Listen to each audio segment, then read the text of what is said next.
Hey guys, Trevor from Emerald City Guitars, and for my pick of the day, I picked out one of the rarest guitars I have ever encountered. It's a 1965 Firebird I, but a very, very special one that we're gonna dig into a little bit.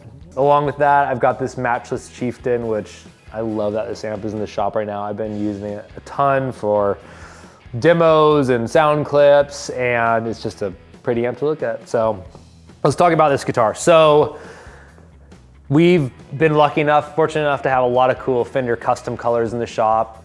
Those are extremely rare, as we know. Gibson custom colors are kind of an entirely different thing. They didn't offer a lot of custom colors in the early days, and especially on models such as this Firebird. So the Firebird crowd is one of my favorites because you got guys who love the bursts, the PAFs, 335s, all the Southern Jumbos, J45s, but there's a special crowd that really knows the magic of these. And I think that crowd is just growing and growing, and it's fun to see a lot of interest still in these cool Firebirds. So the Gibson company, and the Firebird specifically, went through a ton of changes, and this guitar is known as the platypus just because it's such an oddball, and it's right in the middle of that transition where it had certain parts of the earlier models, some of the later models, and there's really only 35 of these that are said to be released in that batch that are not traditional, and they're just kind of like these cool oddballs that were magical. In that 35, this is the only custom color that was ever made. So that's huge.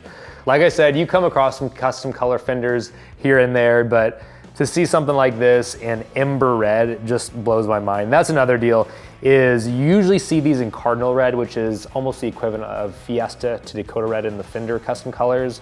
You never see Ember Red. It is a really cool, almost fire truck red, very deep. It's incredible.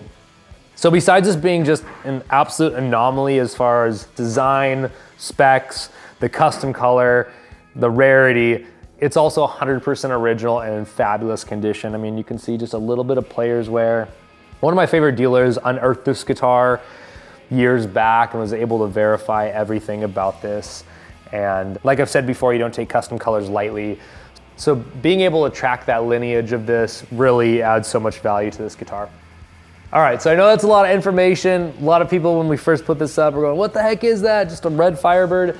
It is much more than that. For the Gibson nuts, the Firebird nuts, this is the holy grail. I mean, it is one of a kind. It is such an oddball, strange deal, but in magnificent shape. Plays awesome, it sounds really great. We freaked out when it came in.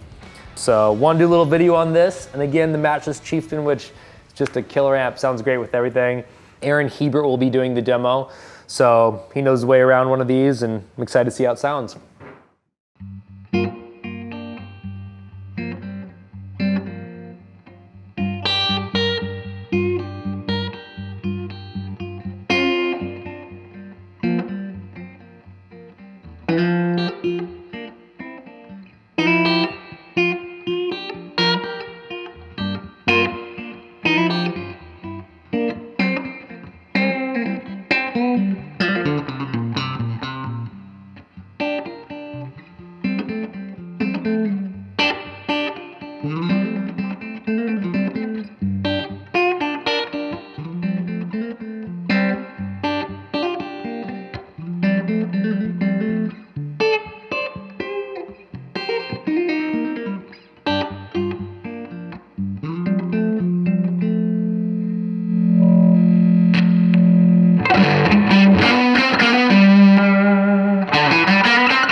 thank you guys for listening to me, trying to describe the excellence of this guitar. We're so excited about it. Give us a call if you want to hear more. I hope you enjoyed it. See you next time.